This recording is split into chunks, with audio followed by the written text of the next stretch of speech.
कहानी के शुरू में हम एक बच्चे को देखते हैं जिसका नाम जैक था, जिसके फादर एक फार्मर थे। जैक को कहानियाँ सुनना काफी पसंद था, खास तौर पर राजा महाराजाओं की कहानियाँ। एक किंग की कहानी वो काफी शौक से सुना करता था। ये उस टाइम की कहानी है जब एक किंग पूरे कंट्री पर हुकूमत किया करता था और उस किंग के दौर में कुछ पास्टर्स ने बीज बनाए जो आम बीज नहीं थे बल्कि खास किस्म के जादुई बीज थे। और इन बीजों को बनाने का मकसद ये था ताकि वो हेवन यानी जन्नत में जाकर गॉड से मिल सके। और उन्होंने इन बीजों को जमीन में डाल दिया जिससे काफी लंबा चौड़ा ट्री वहाँ पर उग गया और वो ट्री इतना लेंथी था कि उसकी लंबाई आसमान को छू रही। पास्टर समझ रहे थे कि इस ट्री का रास्ता हेवन की तरफ जा रहा है और जब वो इस ट्री के ऊपर गए तो उन्हें पता चला कि जमीन और हेवन के बीच एक और दुनिया भी है जो कि काफी खतरनाक जगह है क्योंकि वहाँ इंसानों से कई ज्यादा बड़े जायंट्स रहते हैं। और जब इन जायंट्स ने इंसानों को वहाँ आते देखा तो वो फौरन समझ गए कि ये तो इंसान है और उन्हें जमीन का रास्ता मिल गया और वो जमीन पर आ गए। और जमीन पर आते ही उन्होंने सब कुछ डिस्ट्रॉय कर दिया और यहाँ तक कि उन्होंने इंसानों को भी मारकर खाना शुरू कर दिया। ये तबाही देखकर किंग के साथियों ने एक जायंट को मार डाला। बाद में पास्टर्स ने उस जायंट का दिल निकाल कर उस पर एक मैजिक किया और उसके दिल से एक जादुई ताज बना दिया। और हैरत की बात तो ये है कि जब किंग उस ताज को पहनकर जायंट्स के सामने गया तो उन जायंट्स ने किंग के सामने अपने घुटने टेक दिए और उन्हीं को अपना किंग बना लिया क्योंकि उनके पास वो ताज जो था। फिर किंग ने उन जायंट्स को वापस उनकी दुनिया में जाने का ऑर्डर दिया और उन सब जायंट्स के चले जाने के बाद किंग ने उस ट्री को कटवा डाला और उस ट्री के बीजों को किंग ने हमेशा के लिए अपने पास संभाल कर रख लिया। और जब किंग की डेथ हुई तो उनके साथ उस कॉफिन में वो जादुई बीज और ताज हमेशा हमेशा के लिए दफना दिए गए। और ये कहानी जैक के अलावा प्रिंसेस को भी काफी ज्यादा पसंद थी क्योंकि प्रिंसेस उस किंग की फैमिली में से थी और उनकी मदर हमेशा उनको ये कहानी सुनाया करती थी। फिर हमें 10 साल बाद का सीन दिखाया जाता है जहाँ पर हम जैक को देखते हैं जो कि अब बड़ा हो गया था और वो सिटी में अपना घोड़ा सेल करने के लिए जा रहा होता है। और जब वो सिटी में पहुँचता है तो वो देखता है कि उसी किंग का ड्रामा चल रहा है जिसकी कहानियाँ वो बचपन में सुना करता था और वो भी ड्रामा देखने के लिए अंदर चला जाता है। वहाँ हम एक लड़की को भी देखते हैं जो कि प्रिंसेस थी, जो कि अपना भेष बदल कर वहाँ आई थी और कोई उन्हें पहचान नहीं पाता कि वो प्रिंसेस है। और तभी कुछ लोग प्रिंसेस को परेशान करने लगते हैं। जैक प्रिंसेस को बचाने के लिए आगे बढ़ता है और एक लड़का जैक के मुंह पर पंच मारता है। जैक उन्हें धमकाता है और वो सब अपने घुटने टेक देते हैं। जैक समझता है कि वो लोग उससे डर गए लेकिन पीछे मुड़कर देखने पर पता चलता है कि प्रिंसेस के साथ ही वहाँ पर आ गए थे और उन लोगों के घुटने टेकने की वजह यही थी और प्रिंसेस उन लोगों के साथ चली जाती है। फिर हमें रॉड्रिक दिखाया जाता है जिसके साथ प्रिंसेस के फादर किंग प्रिंसेस की शादी करना चाहते थे लेकिन प्रिंसेस उसे पसंद नहीं करती थी और वो उससे शादी करना नहीं चाहती थी। रॉड्रिक देखता है कि उनके स्टडी रूम में सब कुछ बिखरा हुआ है तो वो चेक करता है कि क्या गड़बड़ है और उसे एक गमले में से वही ताज मिल जाता है जो सालों पहले जायंट के दिल से बनाया था। लेकिन एक चीज बुक से मिसिंग भी थी। रॉड्रिक अपने सोल्जर को ऑर्डर देता है कि पूरी सिटी को बंद करवा दो और उसी पास्टर को कहीं से भी ढूंढ कर लाओ।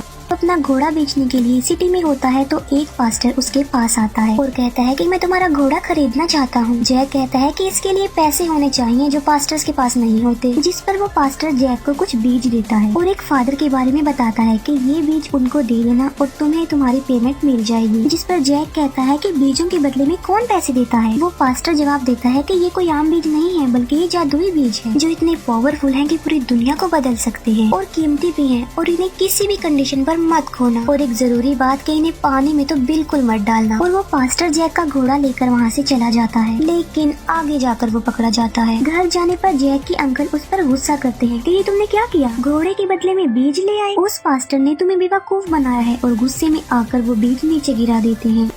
जैक उन बीजों को उठाने लगता है और एक बीज लकड़ी की सुराख से नीचे जमीन पर गिर जाता है जिसका जैक को पता नहीं चल पाता। बाहर बारिश हो रही थी और प्रिंसेस वहाँ से गुजर रही थी क्योंकि वो रॉड्रिक से शादी करना नहीं चाहती थी और इसीलिए नाराज होकर वो अपने घर से निकल आई थी। बारिश से बचने के लिए प्रिंसेस उस वुडन हाउस में आ जाती है। जैक को पता चल जाता है कि ये तो प्रिंसेस है और वो दोनों बातें करने लगते। अचानक से बारिश का पानी लकड़ी की सुराख से होता हुआ उस बीज में चला जाता है जो कि जमीन पर गिरा हुआ था, जबकि उस पास्टर ने कहा था कि इस पर पानी लगने नहीं देना। और बीज पर पानी लगते ही वहाँ वो ट्री उगने लगता है। अब क्योंकि उस ट्री की जड़ें घर के नीचे थी तो वो ट्री घर को भी अपने साथ ऊपर ले जाता है और प्रिंसेस वहाँ पर फंस चुकी। जैक की प्रिंसेस को बचाने के बावजूद भी वो उस ट्री के साथ काफी ऊपर चली जाती है। नेक्स्ट मॉर्निंग प्रिंसेस के फादर किंग आते हैं जो देखते हैं कि यहाँ एक काफी बड़ा और लंबा ट्री है जो आसमान को छू रहा है, जिसका ये पता नहीं चल रहा कि वो खत्म कहाँ पर हो रहा है। जैक उन्हें सारी बात बता देता है। किंग ऊपर जाने का इंतजाम करता कहता है कि जाओ और मेरी बेटी को बचा लाओ। रॉड्रिक कहता है कि मैं भी जाऊंगा अपनी होने वाली वाइफ को बचाने के लिए, क्योंकि मैं उससे प्यार करता हूँ। जैक भी उन लोगों के साथ जाना चाहता था और वो उसे भी साथ ले जाते हैं। और जब ये ट्री के ऊपर चढ़कर आसमान की तरफ जा रहे होते हैं तो जानबूझकर रॉड्रिक उस रस्सी को काट डालता है, जिसकी वजह से कुछ सोल्जर्स नीचे गिर जाते हैं और मर जाते हैं और वो अपनी लोकेशन पर पहुंच जाते हैं। ऐसी दुनिया जो जमीन और हेवन के बीच में। वहाँ पहुंचकर रॉड्रिक जैक को कहता है कि मुझे पता है कि तुम्हारे पास वो जादुई बीज है और तुम वो मुझे दे दो। जैक वो बीज देना तो नहीं चाहता था, लेकिन रॉड्रिक चाकू दिखाकर उससे वो बीज निकलवा लेता है। लेकिन जैक एक बीज अपने पास ही रख लेता है और वो तीन लोग होकर अलग अलग जाकर प्रिंसेस को ढूंढने लगते हैं। हर तरफ उनकी जान का खतरा था। जिस ग्रुप में जैक था उनके सामने एक जायंट आ जाता है जो जैक के दोनों साथियों को पकड़कर अपने साथ ले जाता है और जैक भी उसके पीछे पीछे जाता है, क्योंकि वो प्रिंसेस को हर हाल में ढूंढना चाहता था। वो जानता था कि जहाँ ये जायंट जा रहा है वहीं पर प्रिंसेस को छुपाया होगा। फिर हम रॉड्रिक के साथ उसके साथियों को देखते हैं। उनमें से एक को रॉड्रिक उठाकर जमीन पर फेंक देता है, क्योंकि वो उसका साथी नहीं था। और तभी उनके सामने भी एक जायंट आ जाता है और वो रॉड्रिक की नजरों के सामने ही उसके साथी को मार डालता है। और अब वो रॉड्रिक को भी मारने वाला होता है, लेकिन रॉड्रिक एक जादुई ताज निकालता है और ये वही ताज था जो हजारों साल पहले जायंट के दिल से बनाया गया था, जिसे किंग ने बनवाया था और इसमें मैजिक की पावर भी थी। अब जाहिर सी बात है कि जिसके पास ये ताज होगा जायंट्स उसका हुक्म मानेंगे और इसीलिए वो ताज पहनकर रॉड्रिक एक ऐसी जगह पर पहुंच जाता है जहाँ पर बहुत ज्यादा जायंट्स थे और वहीं पर प्रिंसेस भी थी और उनका एक साथी भी था जिसे जायंट उठाकर ले आया था। तो सारे जायंट उसके सामने घुटने टेक देते। अब उन जायंट्स का जो हेड होता है रॉड्रिक उसे भी अपने आगे झुकने को कहता है और वो ऐसा ही करता है। रॉड्रिक उसके सर पर पाँव रखकर तख्त पर आ जाता है और कहता है कि आज के बाद मैं तुम्हारा किंग हूँ। अब हम जमीन पर जाएंगे और सबको अपना गुलाम बना लेंगे। एक जायंट प्रिंसेस और जैक के साथी एक फाइटर को अपने साथ किचन में ले जाता है और वो उस फाइटर को अपना खाना बनाने ही लगता है कि तभी वहाँ पर जैक आ जाता है। इससे पहले कि वो जायंट उसे मार डालता है, जैक वहाँ से एक बड़ा चाकू लेकर उस पर कूद पड़ता है और वो चाकू उस जायंट में घुस जाता है और वो मौके पर ही मर जाता है। और इस तरह से जैक उस फाइटर की जान बचा लेता है। फिर ये तीनों वहाँ से बाहर निकल जाते हैं और ये एक ऐसी जगह पर पहुँच जाते हैं जहाँ ट्रे के जरिए ये लोग नीचे जमीन पर जा सकते थे, लेकिन वहाँ काफी बड़ा जायंट सोया हुआ होता है और उसकी मौजूदगी में ये वहाँ से कभी भी नहीं जा सकते। और इसीलिए जैक और वो फाइटर मक्खियों का एक छत्ता लेकर आते हैं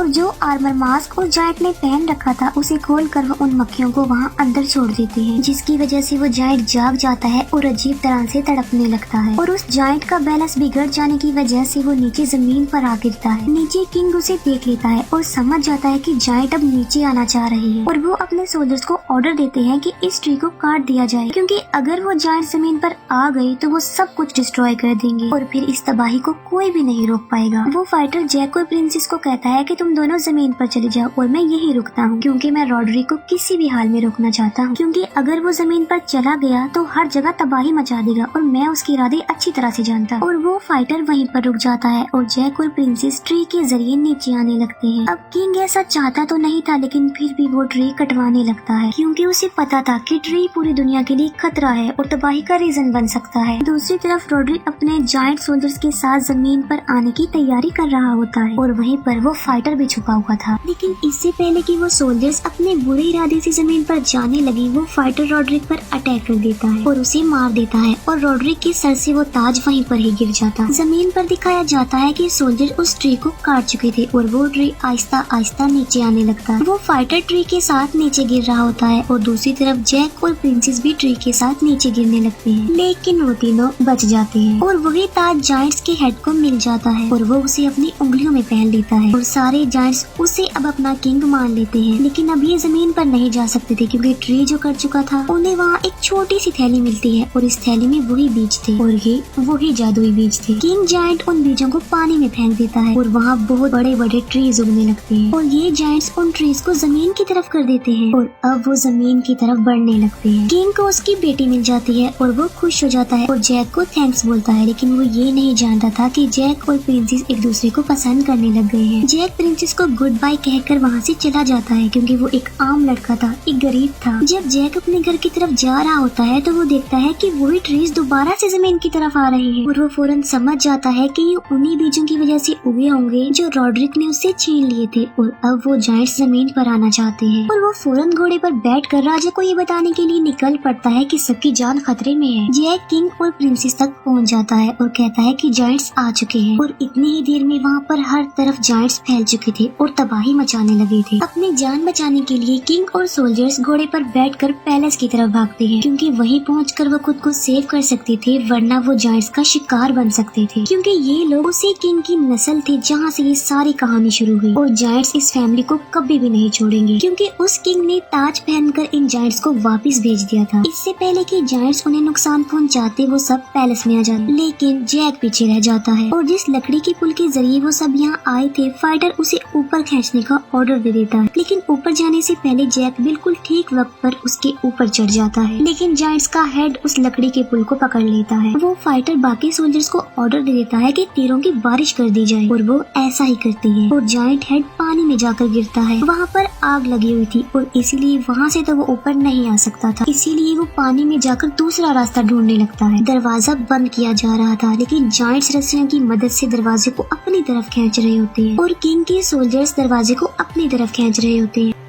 और वो जायंट जलते हुए ट्रीज को पैलेस के अंदर फेंकते हैं। एक जायंट निशाना बनाकर पैलेस की दीवार की तरफ फेंकता है, और पैलेस की दीवार टुकड़े टुकड़े हो जाती है, जिसे देखकर किंग फौरन समझ जाता है कि इन्हें रोकना तो इम्पॉसिबल है। किंग प्रिंसेस को कहता है कि तुम एक रूम में जाओ, वहाँ पर एक सीक्रेट रास्ता है जो तुम्हें एक जगह पर ले जाएगा। वहाँ तुम्हें एक फायर टॉर्च मिलेगी और तुम उसे जला देना, जिससे सबको पता चल सके कि हम लोग खतरे में हैं। जिस पर जैक और प्रिंसेस अपने मिशन की तरफ चल पड़ते हैं, और जब वो महल में फायर टॉर्च की तरफ बढ़ने लगते हैं तो जमीन फटने लगती है, क्योंकि वो जायंट हेड जो पानी में गिरा था वो उस जमीन को फाड़कर ऊपर आ रहा था, और बाहर आकर वो उन दोनों पर अटैक कर देता और उन दोनों को पकड़ लेता है। और वो जायंट जैक को खाने ही वाला होता है कि जैक वो आखिरी जादुई बीज निकालता है जो उसने संभाल कर रखा था, और वो उस बीज को जायंट के पेट में डाल देता है। बीज पेट में जाते ही जायंट के साथ कुछ अजीब होने लगता है, और वो उन दोनों को छोड़ देता है, और उसके पेट में वो ट्री उगने लगते हैं, जिसकी वजह से उसकी बॉडी के टुकड़े टुकड़े हो जाते हैं, और जैक के पास उसका कटा हुआ हाथ आकर गिरता है, जिसके हाथ में वही जादुई ताज था। दूसरी तरफ सारे जायंट पैलेस में आ चुके थे, और उनके सामने किंग और सारे सोल्जर्स खड़े हुए थे, और उन्हें अपनी मौत अपने सामने नजर आ रही थी। लेकिन अचानक से सब जायंट्स अपने घुटने टेक लेते हैं, और वो लोग सोच में पड़ जाते हैं कि ये क्या हुआ। पीछे मुड़कर देखने पर उन्हें पता चलता है कि जैक अपने हाथ में वो ताज लिए खड़ा हुआ है, और वो उस ताज को अपने सर पर रख लेता है, और वो सब जायंट्स को ऑर्डर देता है कि अपनी दुनिया में वापस लौट जाओ। जब जायंट्स चले जाते हैं तो सब ट्रीज को कटवा दिया जाता है। बाद में जैक और प्रिंसेस की शादी हो जाती है, और उनके 2 बच्चे भी थे, जिन्हें जैक जायंट्स की कहानियाँ सुना रहा होता है, जैसे कि वो बचपन से सुनता आ रहा था। बच्चे पूछते हैं कि वो ताज कहाँ है। जैक कहता है कि वो ताज आज भी सेफ है, क्योंकि उस ताज को काफी खूबसूरत बना दिया है और डिस्प्ले के तौर पर रखा हुआ है। दूर दूर से लोग उसे देखने आते हैं, और आज तक किसी को भी उसकी रियलिटी के बारे में कुछ नहीं पता। और हैप्पी एंडिंग के साथ ये मूवी यहीं पर एंड हो जाती है। Thank you for watching.